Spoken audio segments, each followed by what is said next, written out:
और वो नूह के मुसलमानों को जिन्होंने अपना सब कुछ कुर्बान किया देश की आज़ादी के लिए। मुझे डर नहीं लगता इन चीज़ों से, मैं तो तैयार हूँ। समंदर में कूदने के बाद आप गहराई से शिकवा नहीं कर सकते। तोड़ दिया गया, जिसमें उनके घर भी थे, मेडिकल शॉप भी थे, झोपड़ियाँ भी थे। जब कभी भी हमारा कोई पार्लियामेंट में भाषण होता या हमारा कोई इंपॉर्टेंट स्पीच होती तो फौरन ये लोग आकर पत्थर मारते हैं। तोड़ दिया गया, जिसमें उनके घर भी थे, मेडिकल शॉप भी थे, झोपड़ियाँ भी थे। तो अब शायद हम इंतजार कर रहे हैं कि हमारे घर पे बुलडोजर आ जाए, तो पत्थर मार रहे हैं।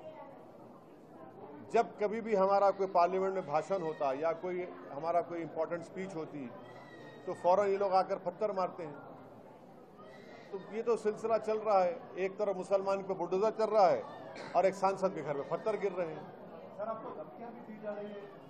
मेरे को एक SMS के जरिए किसी ने धमकी दी थी, तो मैंने 5 दिन पहले कंसर्न इंस्पेक्टर को लेटर लिखकर ये बताया, वो टेलीफोन नंबर भी दिया और वो जो मैसेज आया वो भी दिया।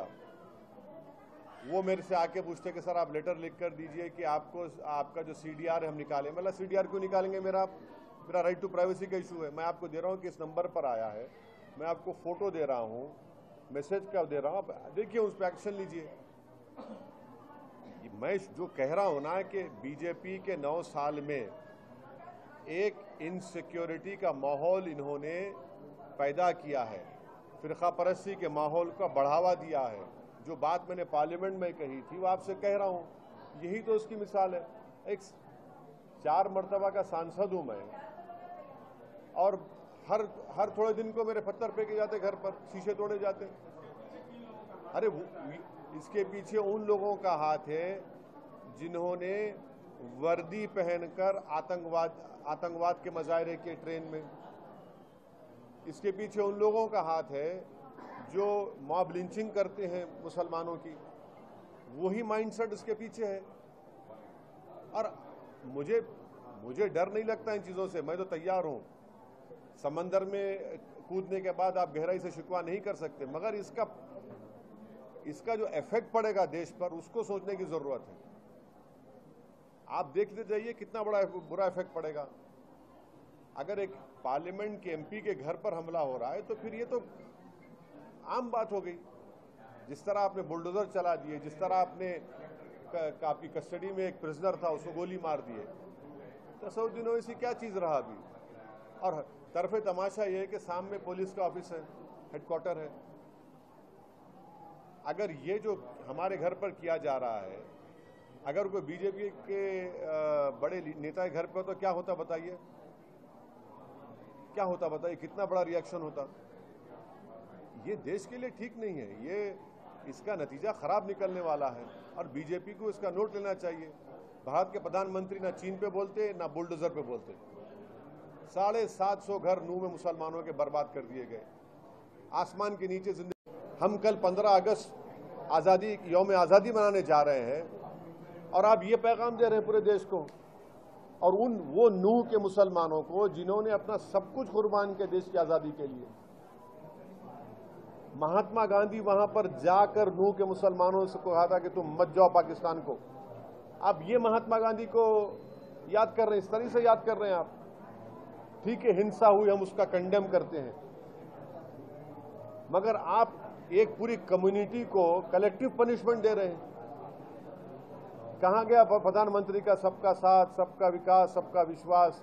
और कहां गए वो लोग जो बड़ी बड़ी बातें करते थे कि RSS से बात करना चाहिए? कहां गए वो लोग? किधर कौन सी बिल में छुप गए वो लोग?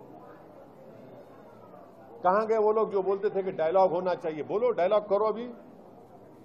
जो लोग इस तरह की बातें करते हैं उनको नूह को जाकर बर्बादी देखने की जरूरत है। उनको प्रधानमंत्री को कंडेम करना चाहिए, नूह के डेमोलिशन को। प्रधानमंत्री की सरकार है, नरेंद्र मोदी के नाम पर उनको वोट मिला है। कैसे आप इस देश में कोर्ट नहीं है क्या? कानून नहीं है, ड्यू प्रोसेस फॉलो नहीं करेंगे? और सुप्रीम कोर्ट का ये ऑर्डर का वायलेशन है। ये जहांगीरपुरी में सुप्रीम कोर्ट ने साफ तौर पर कहा था कि due process should be followed, यानी आप प्रोसेस फॉलो करना चाहिए। आप पुरानी तारीख में उनको नोटिस देते और एक ही दिन में हजारों लोगों को आपने बेघर कर दिया। आपने जिक्र किया सर, प्रधानमंत्री को इन सारी चीज़ों पर बात करनी चाहिए। क्या आप उम्मीद करते हैं प्रधानमंत्री 15 अगस्त पर लाल किले की प्राचीर से इन सारी जो घटनाएं अगर प्रधानमंत्री को भारत के मुसलमानों से थोड़ी सी मोहब्बत होगी तो देश के प्रधानमंत्री से मैं उम्मीद करता हूं कि क्योंकि वो हमारे देश के प्रधानमंत्री है, वो कल लाल किले से ये जो टारगेटेड वायलेंस किया जा रहा है उसको कंडेम करेंगे। प्रधानमंत्री से उम्मीद करेंगे कि प्रधानमंत्री कल खड़े होकर कहेंगे कि जिस तरीके से एक रिलीजन को टारगेट किया जा रहा है उसका मैं कंडेम करता हूं, चाहे वो रेल में वो आतंकवादी का वाकया हो या फिर जो वायलेंस हो रहा है, वायलेंस को कंडेम करिए। प्रधानमंत्री वायलेंस को कंडेम करिए ना, चाहे वो नू का वायलेंस हो और फिर उसके बाद जो वीडियोस, उससे पहले जो वीडियोस बनाए गए, कंडेम करिए कि कौन है लोग जो सोशल मीडिया को इस्तेमाल करके एक समुदाय के खिलाफ नफरत पैदा कर रहे हैं।